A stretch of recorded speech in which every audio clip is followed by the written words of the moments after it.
I'm Mark Dawson from the Self-Publishing Show, and this is Self-Publishing Spotlight, where we shine a light on the indie authors who are changing the world of publishing, one book at a time.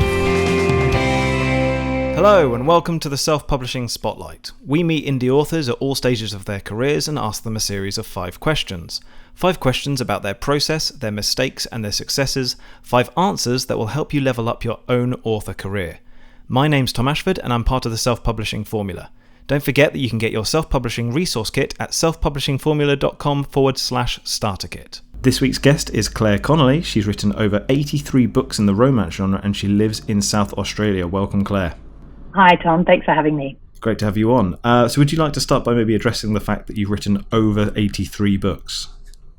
I know that's quite a lot, isn't it? Yeah. I am prolific. I write how I read, which is very, very quickly.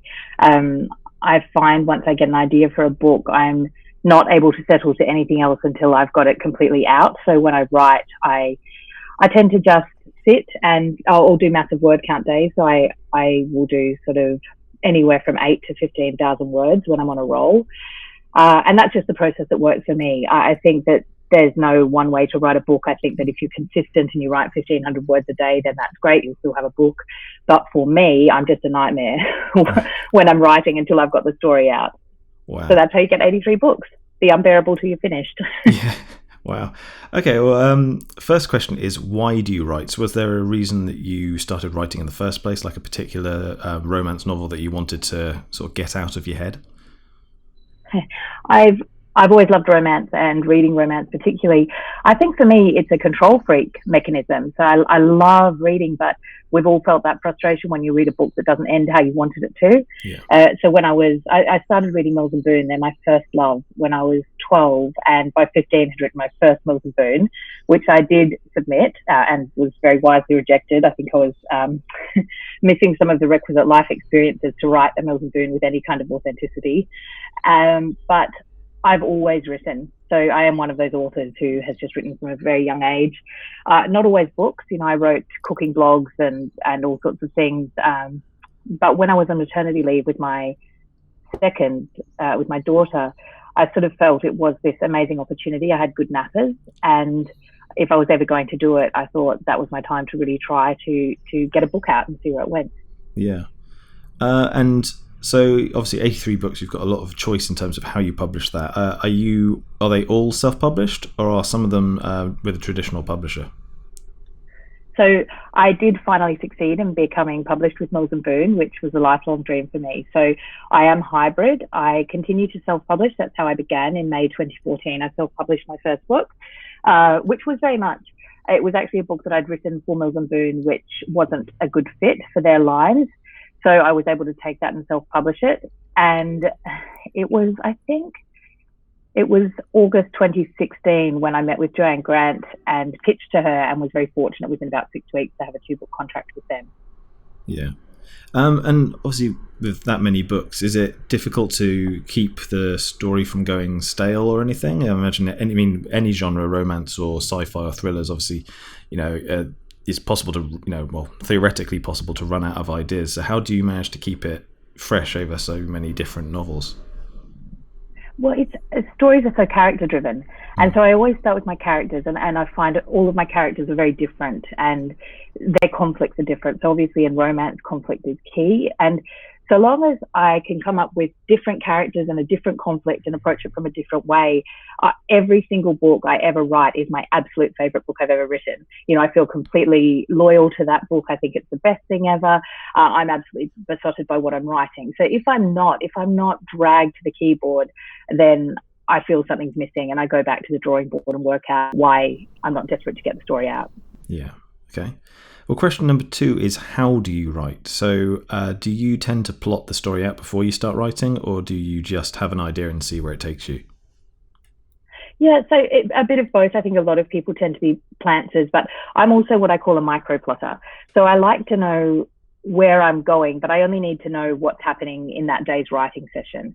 So I tend to, obviously, as I said, with romance, I know their conflict inside out, because that is sort of what drives all of the story forward. And in romance, there has to be a reason that they can't be together. Otherwise, it would just be boy meets girl and live happily ever after. So as long as I feel that that conflict really has legs to drive the story, then I'm confident to start without knowing too much about what will happen when.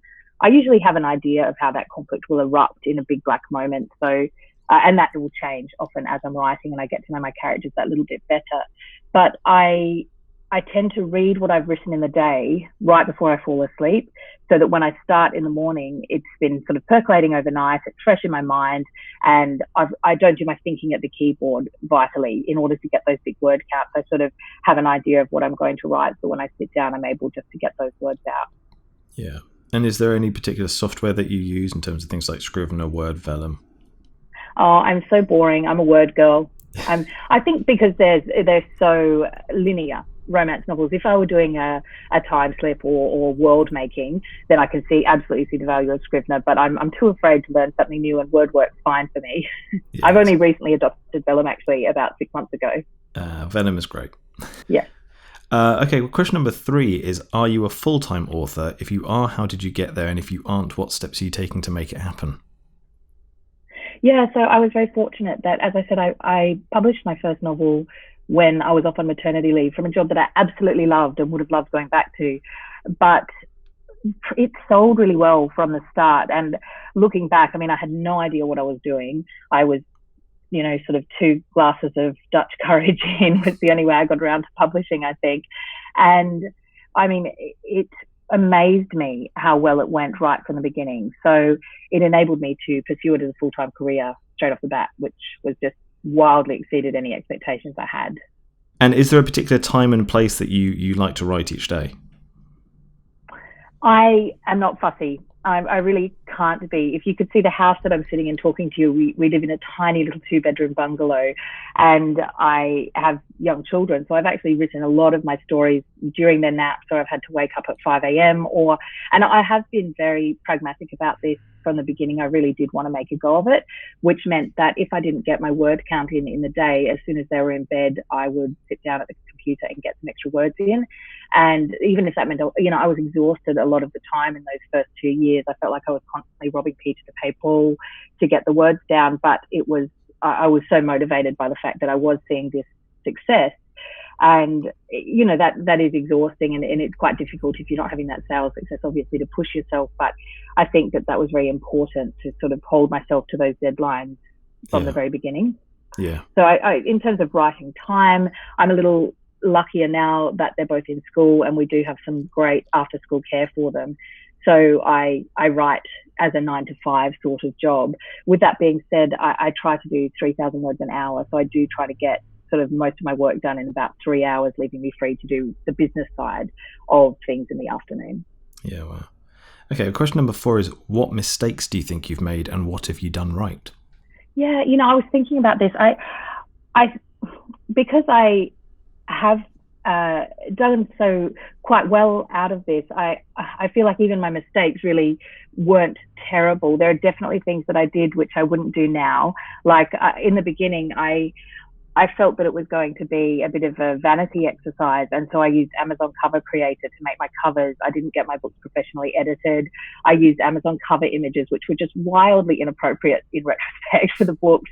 Not at all good sales tools. I don't know how they sell. I think I blurbed them really well. I got 100 contemporary romance blurbs, printed them all out, read them, so that I sort of had my blurb voice in.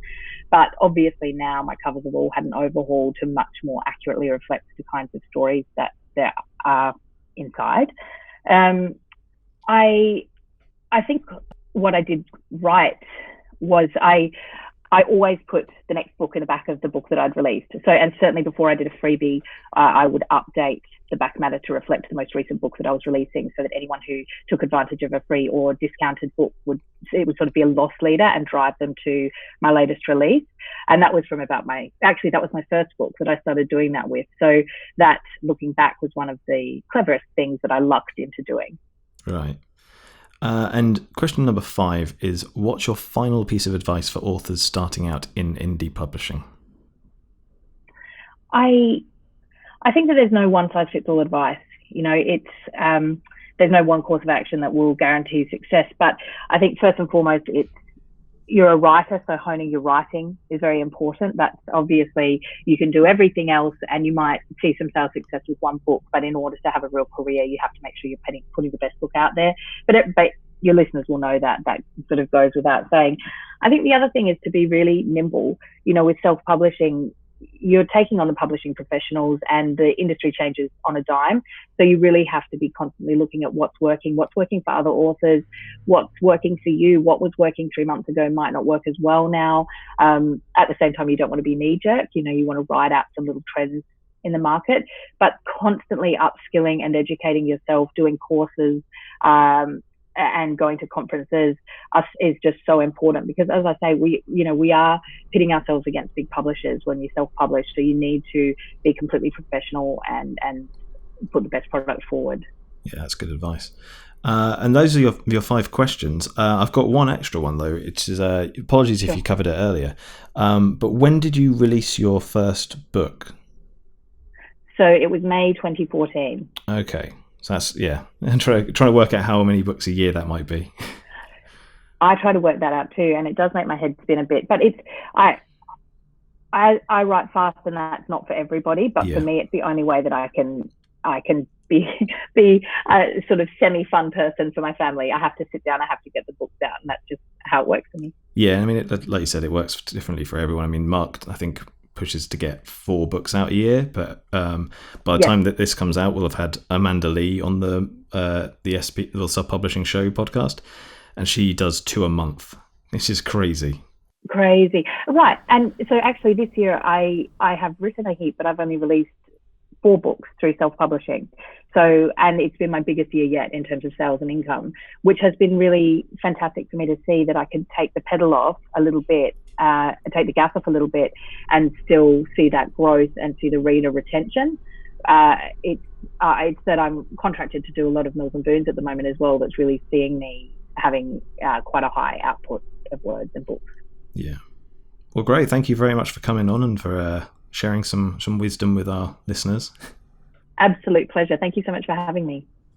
That's it for this week's Self-Publishing Spotlight. Don't forget that you can get your free self-publishing resource kit at selfpublishingformula.com/starter kit. And if you want to appear as a guest on this show, send us brief details about yourself and your writing at selfpublishingformula.com/spotlight-guest. I'm Tom Ashford, and I'll see you again next week.